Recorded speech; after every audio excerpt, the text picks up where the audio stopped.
Hi brother. பிரதரா? இது சாந்தி aunty வீடு தானே? இது சாந்தி ஆண்டி வீடு இல்ல, பக்கத்து வீடு. பக்கத்து வீடா? அப்போ ஆண்டி வீடு இல்லையா? அப்பா இந்த ட்ரெஸ் தான் கொடுத்தாரு. சரி, ஓகே பிரதர். ஹலோ, சாந்தி எங்க அம்மா தான். நீங்க யாரு? உள்ள வரலாமா? அங்க என்ன பார்க்கறோம்? அதான் வந்துட்டீங்களே, சொல்லுங்க. ஆண்டி இல்லையா? எங்க போயிருக்காங்க? வெளில போயிருக்காங்களா? ஆண்டி கடைக்கு போயிருக்காங்க, வர கொஞ்ச நேரம் ஆகும். நீங்க யாரு? ஓ, டீ குடிப்பீங்களா? நான் இஞ்சி டீ சூப்பரா போடுவேன், குடிக்கிறீங்களா?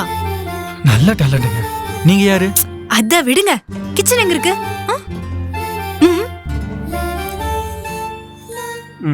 ஓகே, டீ போட்டு எடுத்துட்டு வரேன், பேசுவோம். அட இருங்க பிரதர், டீ போட்டு வரேன்.